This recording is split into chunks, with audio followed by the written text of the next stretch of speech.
What does justice look like when the architects of horror start dying one by one? Some fled, some hid, some stood trial. Others vanished into smoke, silence, or myth.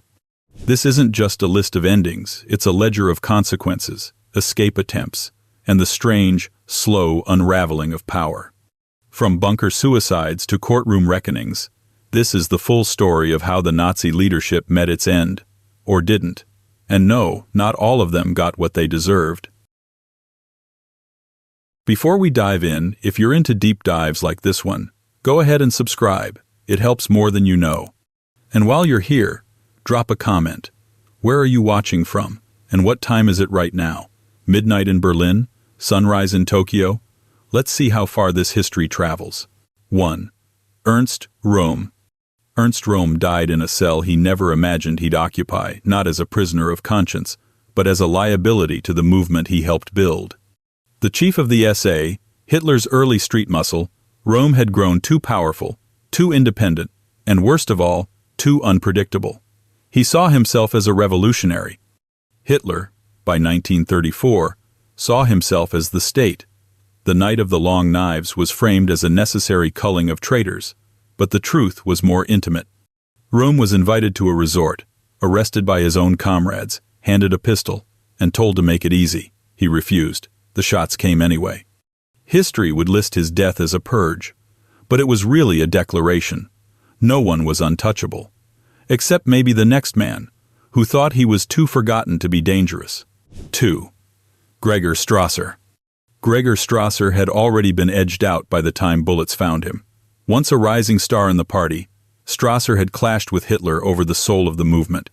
He imagined a version of Nazism that leaned harder into socialism, less into authoritarian personality cult.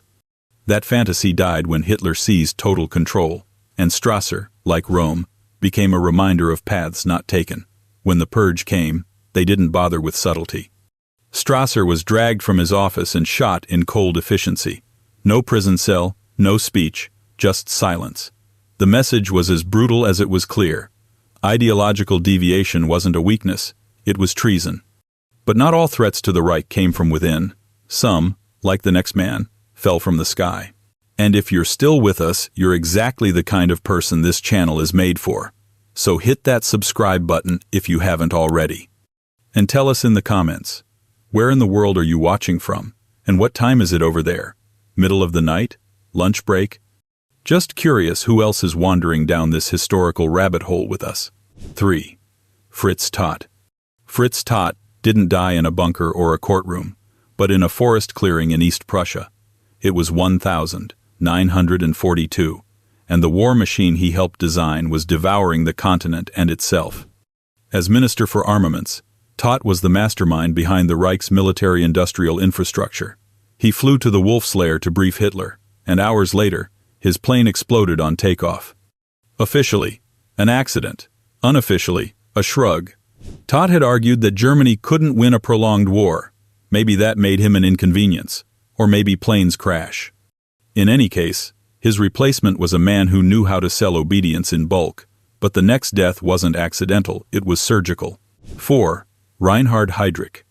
Reinhard Heydrich was the kind of man whose obituary could only be written in blood.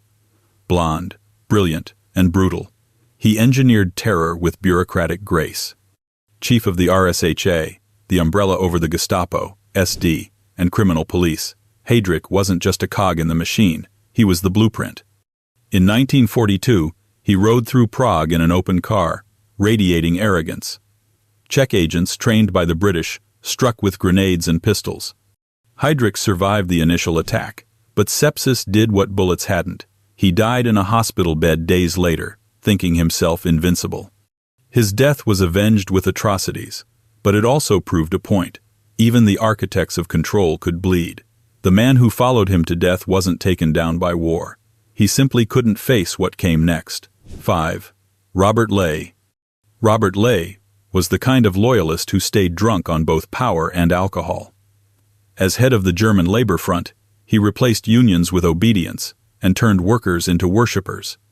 But after the war, when the curtains fell and the lights flipped on, Ley found himself in a Nuremberg cell, indicted for crimes against humanity.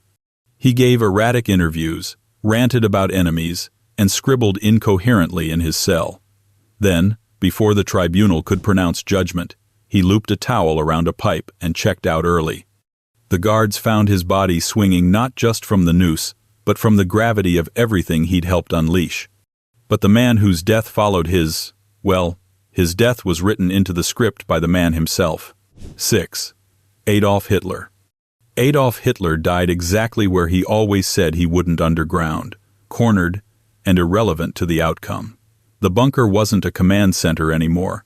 It was a tomb with delusions of ceremony. On the 30th of April 1945, with the Red Army closing in, Hitler dictated a final political testament, blamed everyone else for the apocalypse he engineered, and chose disappearance over capture. The body, or what was left of it, was partially burned, as if fire could erase what history had already tattooed in blood. Soviet troops found enough to confirm eventually. The world wanted a trial. He gave it a vanishing act. But the man who stepped up next was loyal until the end, just long enough to lose everything. 7. Joseph Goebbels. Joseph Goebbels fancied himself a dramatist, and in the final act, he didn't disappoint himself. The minister of propaganda had spent years convincing Germans to die for Hitler, and when the time came, he followed his own script. Berlin was falling. Hitler was gone. Goebbels, ever the ideologue, declared that life without National Socialism was not worth living, but first, there were grim domestic rituals, the kind history only whispers about. Then, he and his wife joined the leader in death. Unlike Hitler, his body was not burned successfully. The Soviets found enough.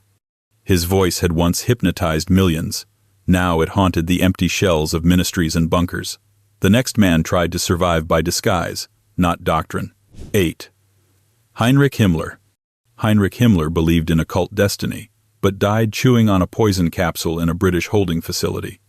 As Reichsfuhrer SS, he was the empire's black-heart architect of the concentration camp system, master of police terror, and second only to Hitler in institutional power. In the final days, he dressed as a regular soldier and tried to disappear into the chaos. Captured by Allied forces, he offered cooperation, perhaps still thinking his knowledge might buy leniency. But during a medical examination, he bit down on cyanide hidden in his mouth.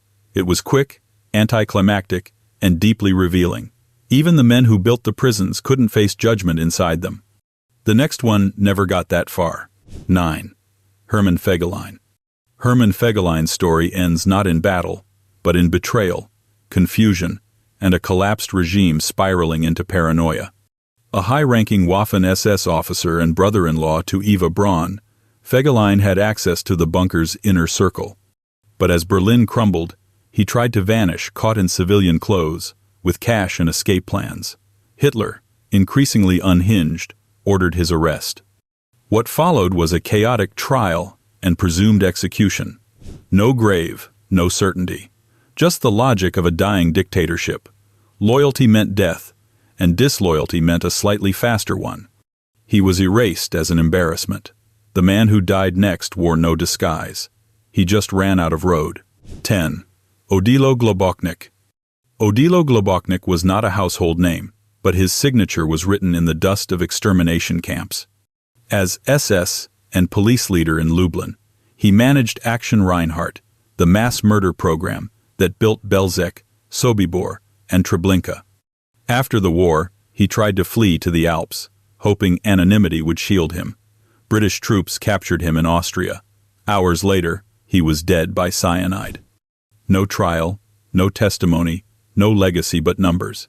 His name faded from public consciousness, even as the machinery he helped perfect became the blueprint of evil. The man who died next wore a uniform too. But he'd signed the surrender before signing off. 11. Hans-Georg von Friedeberg. Hans-Georg von Friedeberg, a naval officer by profession and by temperament, became the last commander of the German Navy and a reluctant actor in history's final chapter of the Reich.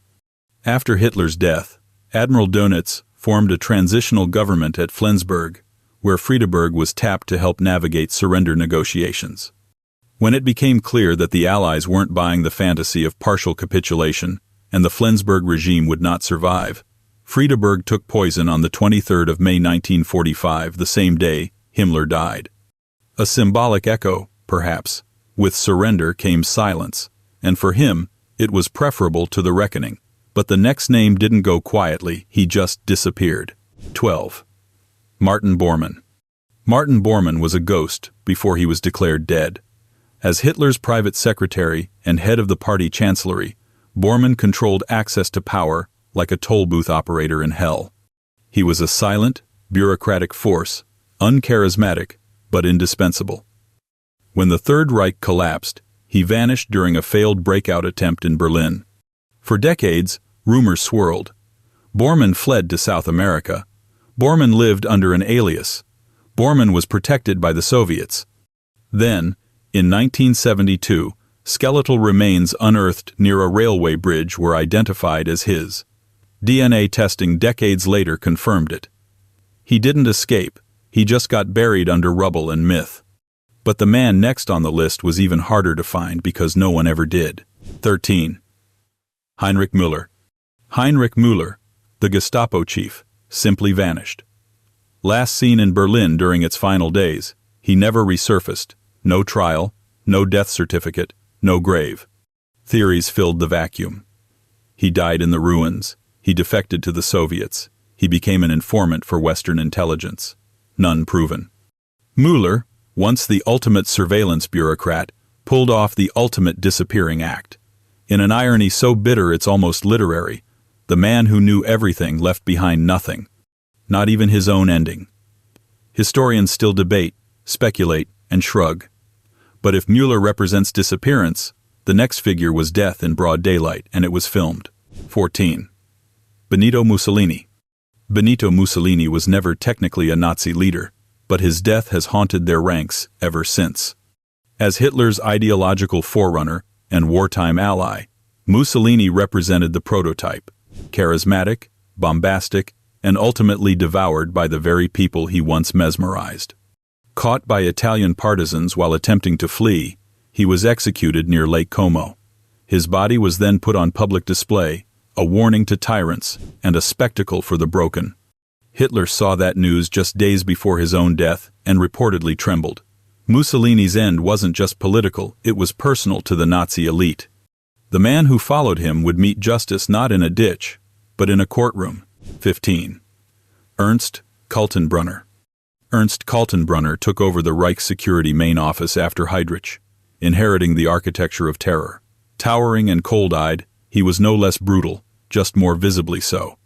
At Nuremberg, Kaltenbrunner tried to distance himself from the operations he oversaw, claimed ignorance, feigned outrage, but the documents, the signatures, and the testimonies were unrelenting. Found guilty of crimes against humanity, he was hanged on the 16th of October, 1946. His last words were a defiant denial, not apology, not reflection, just denial.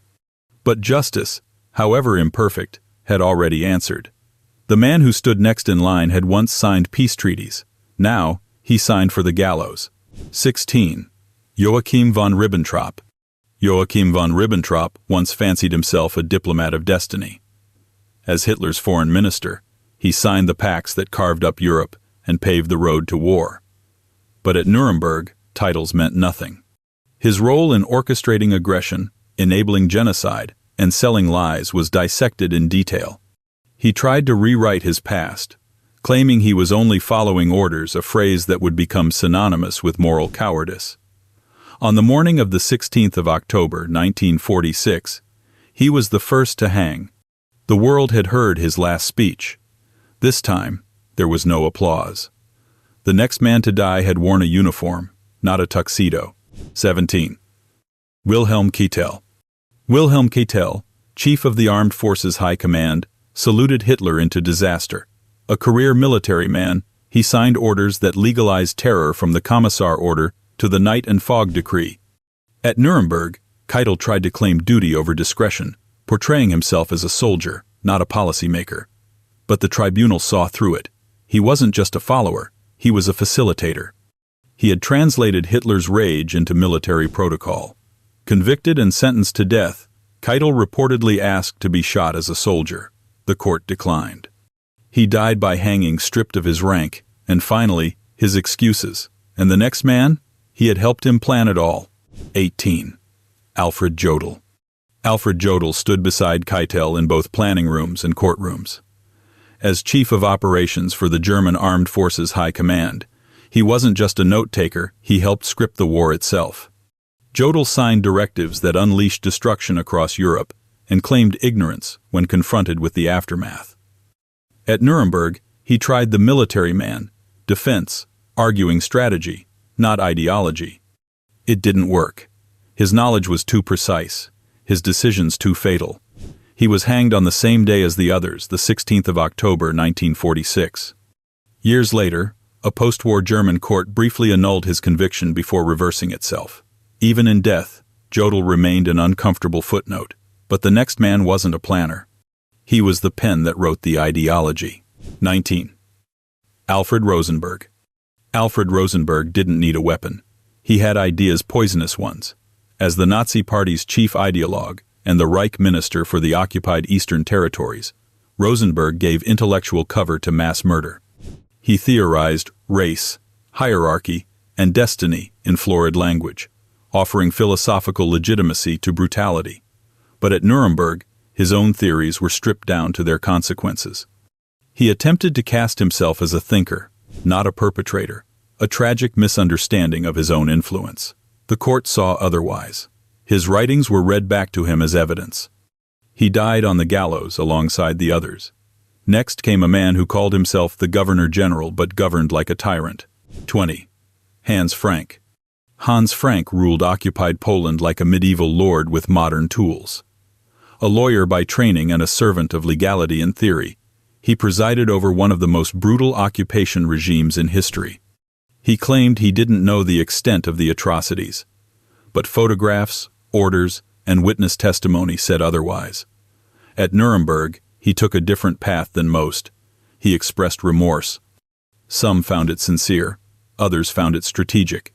Regardless, the sentence was death.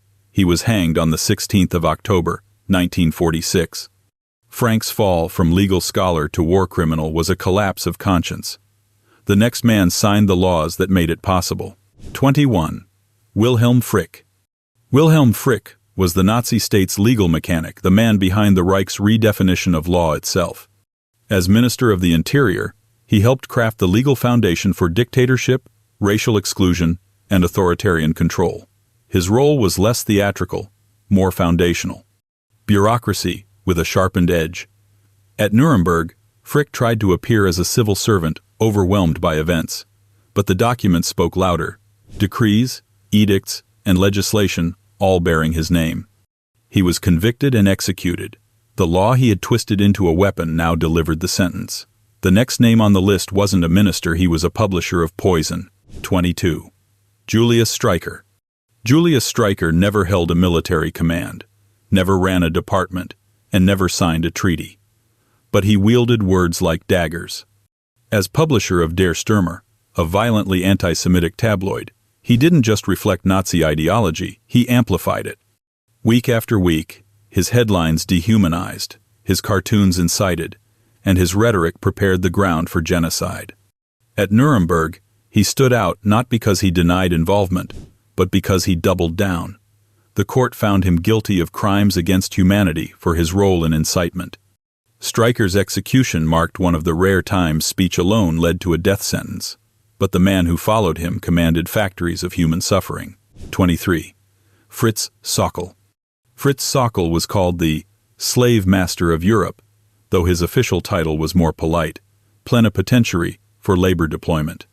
Under his authority, millions were deported from occupied territories to work under inhuman conditions for the Nazi war effort.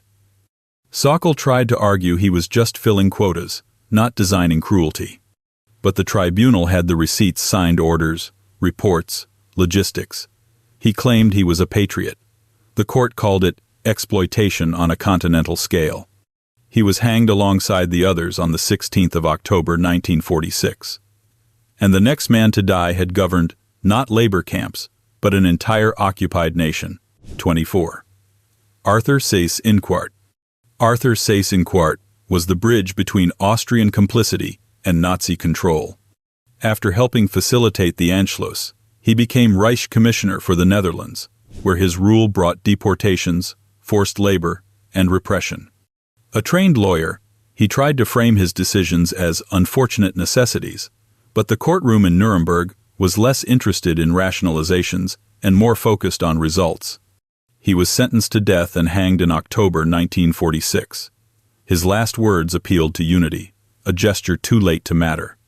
But the next man tried to avoid the gallows by taking fate into his own hands.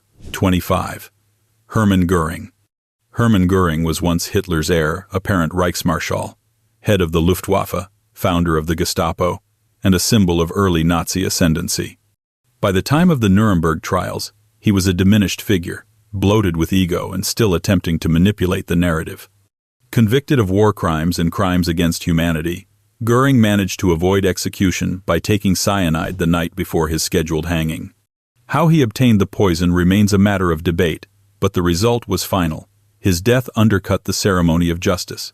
But the next man on the list died decades later, not in defiance, but obscurity. 26. Karl Wolff. Karl Wolff, once a high-ranking SS official and Himmler's personal liaison, evaded early prosecution after the war. He played a minor role in negotiating the surrender of German forces in Italy, which earned him some temporary leniency. But the passage of time didn't erase his past. In the 1,960 seconds, he was tried and convicted in West Germany for his role in deportations. He served time, then lived out the rest of his life in Rosenheim, dying in 1984. Unlike many others, Wolff's death was quiet, but his crimes were never forgotten. The next man's fate ended at the very place he once ruled. 27. Rudolf Höss. Rudolf Höss, the commandant of Auschwitz, was one of the most directly connected individuals to the machinery of genocide.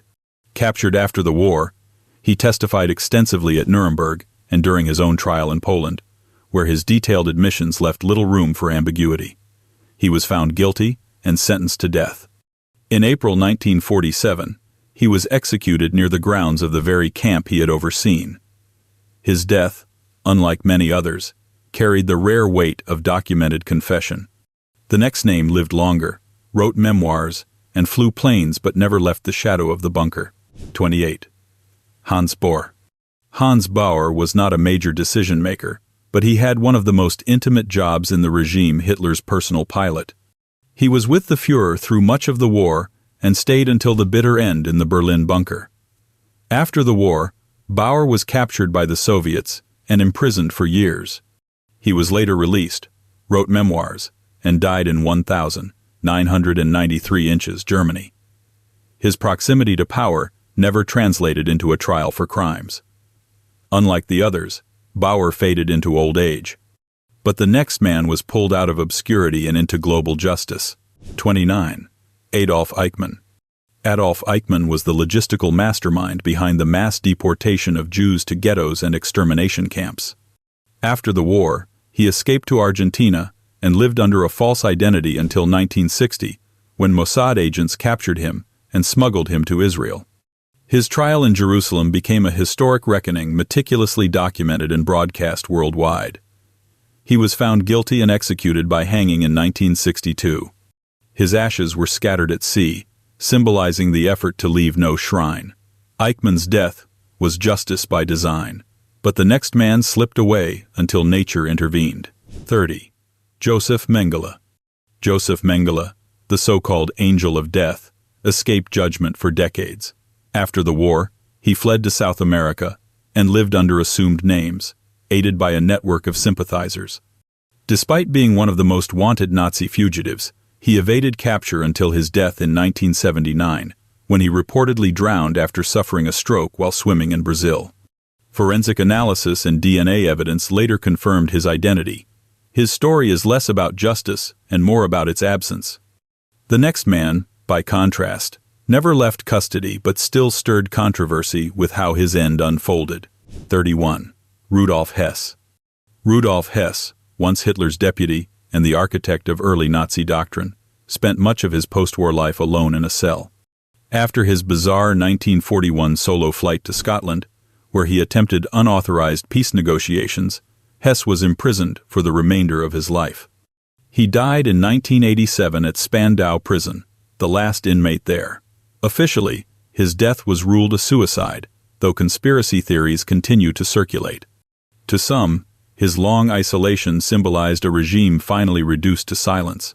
But the man who follows him lived beyond the walls and tried to rebrand himself. 32. Albert Speer. Albert Speer, Hitler's chief architect and later minister for armaments, served 20 years in Spandau prison after the Nuremberg trials. Unlike many of his peers, Speer admitted moral responsibility, though historians continue to debate how genuine or complete that admission really was. After his release, he wrote best-selling memoirs and recast himself as a repentant technocrat.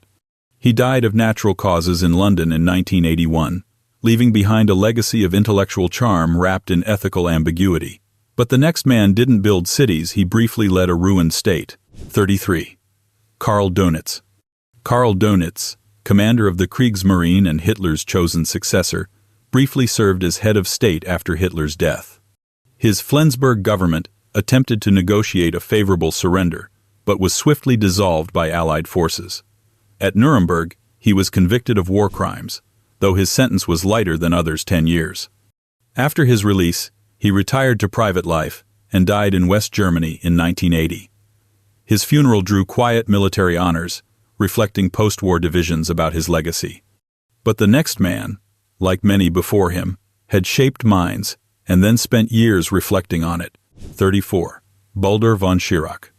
Baldur von Schirach, head of the Hitler Youth and later Gauleiter of Vienna, helped indoctrinate a generation and oversaw deportations from Austria. Convicted at Nuremberg, he was sentenced to 20 years and served his time at Spandau. After his release, he published memoirs and lived a quiet life until his death in 1974. He expressed regret, though like others, his sincerity remains debated. His death was unremarkable, but his role in shaping young minds left a long shadow. The man who died next had once held the same title as Hitler, but history did not treat him as an equal. 35. Konstantin von Neurath. Konstantin von Neurath had once served as Germany's foreign minister and later as protector of Bohemia and Moravia. He was part of the regime's conservative wing, one that gave legitimacy to radicalism through legal continuity.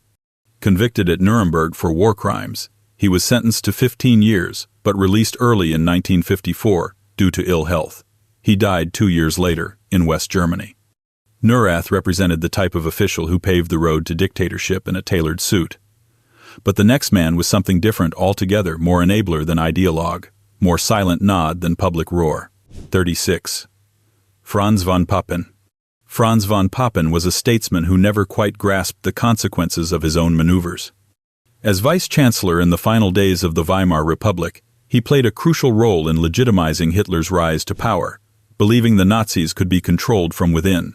He was wrong, catastrophically so. Tried at Nuremberg, Papen was acquitted, though later proceedings in West Germany found him complicit in Nazi crimes. Still, he avoided prison. He lived quietly until his death in 1969. Papen's legacy is less about overt brutality and more about the danger of political opportunism dressed as pragmatism. The next man, however, didn't pave the way, he walked it directly into mass murder. 37. Otto Ohlendorf. Otto Ohlendorf held the kind of position that rarely comes with fame but always leaves behind a trail. As commander of Einsatzgruppe D, he oversaw mobile killing units responsible for tens of thousands of deaths in Eastern Europe. At the Einsatzgruppen trial, one of the Nuremberg follow-up proceedings, Ohlendorf offered chillingly methodical testimony, often phrased in businesslike language. He was unrepentant, defending his actions as national service. Convicted of crimes against humanity, he was executed in 1951. His death closed the book on one of the most bureaucratically efficient murderers of the regime. But the next man was his colleague, equally efficient and equally doomed. 38. Paul Blobel.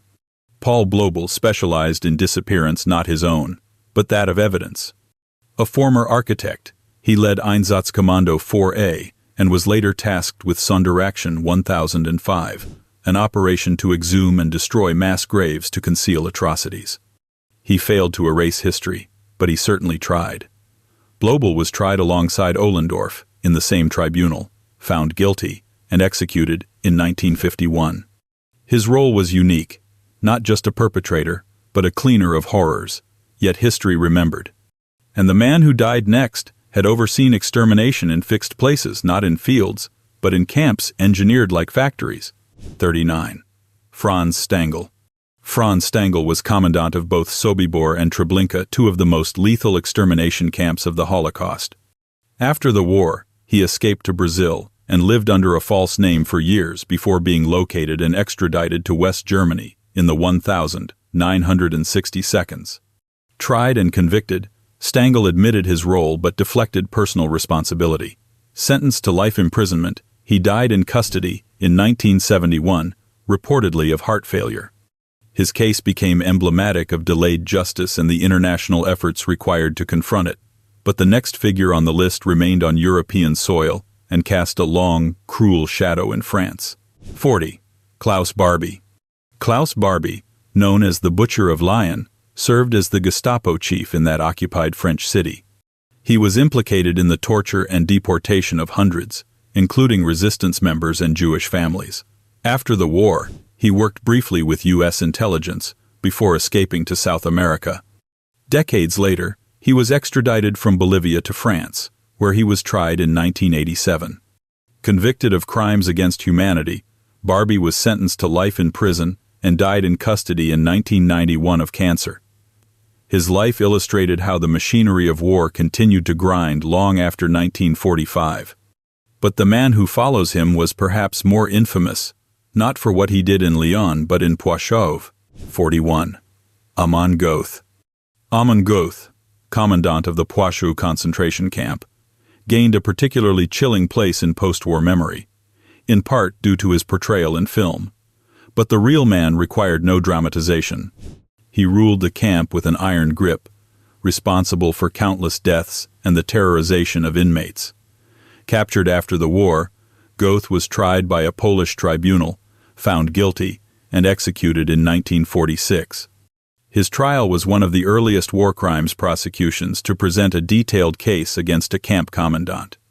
He died young, but his legacy remains as one of the most brutal administrators of Nazi terror. The final figure on this list was another camp official and one of the few women sentenced to death. 42. Joseph Kramer. Joseph Kramer, known as the Beast of Belsen, was the commandant of Bergen-Belsen concentration camp during its final, chaotic months. Previously stationed at Auschwitz, he played a direct role in the camp system's administration. When British forces liberated Belsen, they found the camp in a state of horror and Kramer standing among the chaos, unflinching. He was arrested on sight, tried by a British military court, and found guilty of war crimes. On the 13th of December, 1945, he was executed in Hamelin. Kramer remained impassive through the proceedings, offering no real apology. The next name on the list stood beside him, younger, infamous, and equally condemned. 43. Irma Grese. Irma Grese, at just 22 years old, became one of the most notorious female figures in the Nazi concentration camp system. She served as a guard at Ravensbrück, Auschwitz, and eventually Bergen-Belsen. At her trial, testimony painted a picture of calculated cruelty and unyielding loyalty to the regime. Despite her age, the court saw no mitigating factors. She was convicted and sentenced to death alongside Josef Kramer. On the 13th of December, 1945, she was executed, the youngest woman hanged under British authority in the 20th century. Her case remains a grim reminder that evil isn't always cloaked in power. Sometimes, it's simply worn like a uniform.